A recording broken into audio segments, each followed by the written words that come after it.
Hello, good morning, students. How are you all? Welcome back to History, chapter number 8, part 1, that is Civilizing the Native and Educating the Nation.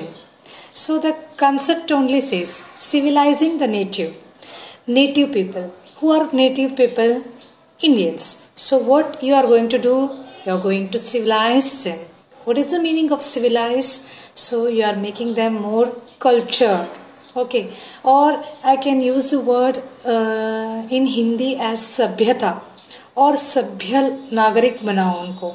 So that is civilizing the native, that is the Indians, and educating the nation. So in education, giving them more and more good education. If you are having proper education, then only you can expect civilized behavior from the Indians or for anybody, isn't it? We have seen what is the difference between the people living in the villages as well as the people living in the city side, metropolitan cities. So metropolitan cities usually they get good education, and because of that they are more civilized, and the people living in the forest, that may be the tribals or the villagers, those who are illiterate, so many times they don't have that you can say that culture, that civilized or that type of proper behavior, isn't it? A simple example, if I say that if you say sorry, thank you, or good morning, good afternoon, whatever it is. So welcome. These are all the words that describes your civilized, or that shows that how civilized you are. आपका सभ्यता दिखाता है. सो अगर आप किसी को help करते हो, मदद करते हो और थैंक यू नहीं कहते, अगर वो उनको आपको थैंक यू नहीं कहता है कि देन यू से naturally you will feel that इतना मैंने हेल्प किया उसे कि he not even said a simple thank you. So and you say that कि हाउ, तो हम तो एक सिंपल वर्ड में यूज़ करते हैं जंगली, इजंट इट? दैट्स हमारा थोड़ा बहुत कोड वर्ड जैसा है, जंगली जैसे बिहेव करता है. सो दिस जंगली जैसे ब्रिटिश को इंडियंस को पहली बार देखा तो they feel that they are the जंगलीज एंड उनको थोड़ा सा मॉडर्नाइज करना है. How it's possible? Only by giving the best way education, that is the English education. So that's all the chapter is about, that we will see the topics. First one, how the British saw education in India. The British rule affected Rajas, tribals, Nawabs and peasants. Yes, we studied this in different chapter in detail. How it affected the Rajas, how it affected the peasants, tribals or any other community. The British felt that they had a cultural mission to civilize the natives. Natives means, as I told you, the Indians changed their customs and values. They have a cultural mission. Mission means a goal or a cultural mission to change their customs and values. Whatever the customs, they used to follow different customs. It may be the Sati Pratha system custom, or it may be the Parda system, or it may be the child infanticide. So, isn't it? So all this the British thought that they have to revise, or they have to modernize, or they have to change them, the Indians, by giving them education as well as the values. Now, important thing, the tradition of orientation.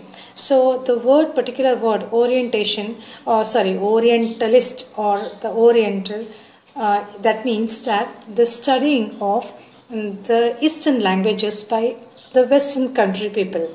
So Eastern language, say for example, for an English person, if he studies the languages and the customs and traditions of India, so he is considered as Orientalist. He is basically from Western country and he shows his interest in studying the Indian languages or the Eastern countries languages. He is considered as the Orientalist. That is orientation. In 1783, William Jones, so here both date as well as person important, a linguist means who is interested in learning different languages, was appointed as a junior judge at the Supreme Court that the company had set up. Okay, 1783, William Jones appointed as a junior judge at the Supreme Court. Later, he studied ancient Indian text. Text means book on law, philosophy, politics, morality, morals, arithmetic, medicine, and other sciences. That means he showed his keen interest in studying the Indian text related to different subjects. Englishmen like Henry Thomas Colebrook and Nathaniel Hallhead were busy discovering the ancient Indian heritage, mastering the Indian languages, and translating Sanskrit and Persian works to English. These people, they are all considered as the Orientalists. Why? They were busy in studying the Indian texts and translating the Sanskrit as well as Persian work to English. Why? The intention, more and more English people may read about Indian culture, tradition, system. That is the intention. And Jones set up, that is William Jones set up the Asiatic Society of Bengal, very important, and started a journal. Journal is a magazine. It's called Asiatic Researches. So both are important. Company officials, that means the officials, those who are working for the company, that is British only, they argued to promote Indian learning. This could help the British to win the hearts of the natives. They said that we have to promote the Indians to learn Indian languages only, not to promote the Western language. Why? So that we can win the hearts of the Indians. A madrasa was set up in Calcutta in 1781 to promote the study of Arabic, Persian and Islamic law. Even today, people, those who belong to the Islamic religion, they have to go to madrasa, and madrasa is just like a school only, wherein they will study their religion, about their religion, Islamic religion, and Urdu language, Arabic language, all these things. And this is compulsory, and it's very compulsory for the Muslim people to learn, just like they have to, if they belong to that Muslim religion or Islamic religion, they have to attend two types of schools. One is the normal school that you and I, we have faced and we are facing, we are going, and that they have to complete in order to get the basic degrees and all. And another one, in the evenings, normally these classes are arranged or held on the evenings, wherein emphasis is given to learn about their religion, the culture, as well as Urdu, Arabic languages. So it may be your friend, he may be going to, maybe your friend or the person you may be knowing, you may ask them, they have to attend two types of schools. But only there, the timing is limited there. You don't have to go there for 5 to 6 hours, maybe of 1 hour or 2 hours. And even for the girls, it is in South, it is compulsory even for the girls to attend madrasa, or their evening classes were held, or the school where the evening classes are held. In 1791, exactly after 10 years, the Hindu college was established at Benares, and the focus was given to study the Sanskrit text that would be useful for the administration of the country.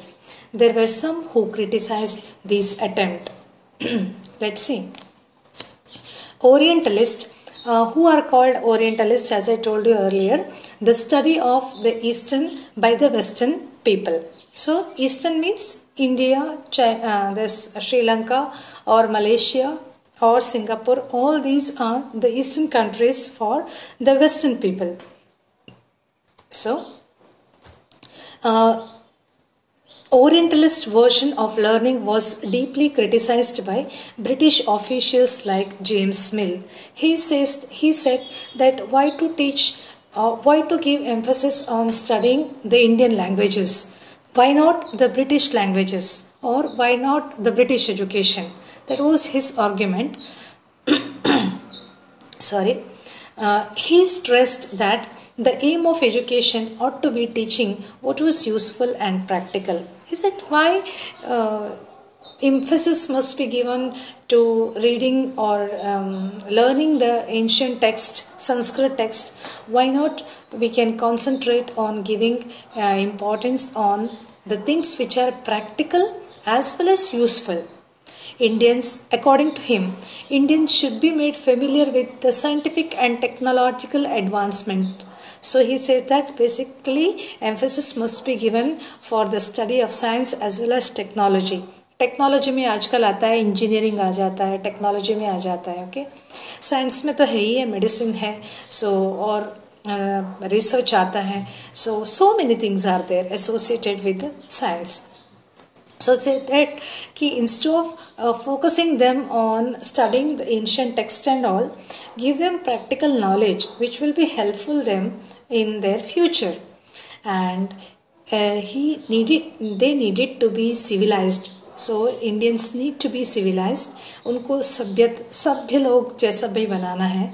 And taught English language to civilized people. कैसे कर सकते हैं? Only by teaching them English language. And it will change their taste, value as well as their culture. Following Macaulay's Minute. So what is Macaulay Minute that we are going to see later? The English Education Act of 1835 was introduced. Very important. 1835 English Education Act. What it says? Macaulay. And who is that? Macaulay. Macaulay's Minute is Macaulay, Lord Macaulay. Minutes passed by Thomas Babington Macaulay is in the year 1835 is called as Macaulay's Minute. Minute means it's just like a gist of the points. Then what it says? It says that promotion of English language, culture and literature in India. That was the emphasis. Promotion of English language, culture and literature in India. So 1835 English Education Act. So let's see. Same one, Macaulay's system of education. The system was introduced. System of education was introduced by Lord Macaulay in 1835. This system put Anglicist and Orientalist. Anglicist means those who emphasize the study of English language. Orientalist means those who emphasize the study of the native language, or you can say that the Eastern language. One is in favor of Western education, that is called as Anglicist, and one in favor of emphasizing the Indian education, that is called as the Orientalist. This system is known as Lord Macaulay's Minute. Finally, a decision was taken to make English the medium of instruction for higher education. Macaulay's Minute says that English as a medium of instruction for higher education and stop the promotion of Oriental institutions. So it may be madrasa, it may be Banaras Hindu College. Stop the promotion of Indian languages, whereas emphasis must be given for the promotion of Western education in India according to 1835 English Education Act. Now 1835, now 1854. Wood's Dispatch. What is dispatch? That is given. An educational dispatch, dispatch means delegation, you can say team, was sent to India outlining the educational policy that was to be followed in India.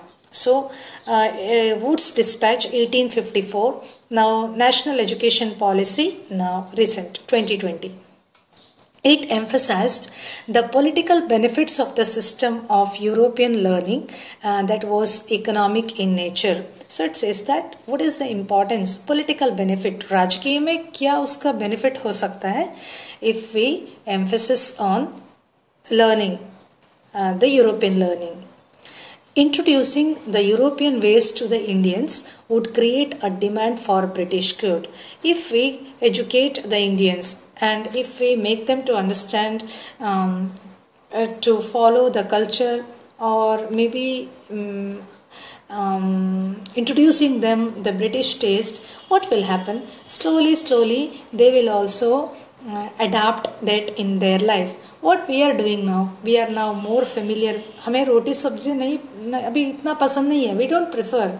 Whereas if we have, or I can say, we prefer more on the Western food, like it may be burger, it may be It may be this one, what is called? Sorry, it may be burger, it may be this pizza that we like more. Why? We are more influenced by the Western culture. So we don't want to put on, wear the traditional dresses. Traditional dresses are, I can say, preferred only on certain traditions only, on traditional occasions only. Whereas we prefer the Western clothes. Why? The influence of the Western education. So that was only this is that introduce them, उनको बताओ कैसे होता है, तो automatically वो अपना हमारा culture अपनाएंगे, और जब अपनाएंगे तो ज़्यादा से ज़्यादा वही चीज़ को डिमांड करेंगे, तो ऑटोमेटिकली ब्रिटिश का क्या होगा, फ़ायदा होगा. Introducing European ways to the Indians would create a demand for the British goods.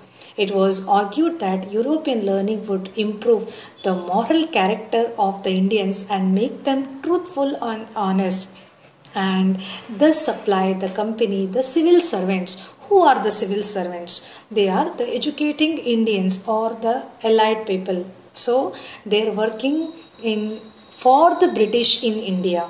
It may be in the government offices, it may be in the government schools, wherever that government missionary organizations are there, they're working for the Britishes. Actually, when the British or I can say the administration come to their hand, they need now more and more people to run the administration also. For that, they cannot bring the persons from England. Okay, they can bring, but what they do, they will ask for more and more salary, more paisa, and it will be not beneficial for them. And for that, they thought of a plan that Indians are basically they are brilliant. What is required? Giving them education is important. Once you educate them, and they will work for you, that also in less salary. So that is why the Indians, they were appointed in the government organizations as a clerical post, as maybe as a judge, maybe as the lawyer, maybe as a lawyer and all, as a lawyer, as a teacher. So what? Ultimately you are working, the Indians are working for the British at a very low salary. So that is said that if you introduce them the English language, so it will develop a moral character, and they will become more honest and sincere to the British people. Very nice. Steps were taken to establish the system of university education and change the school education system.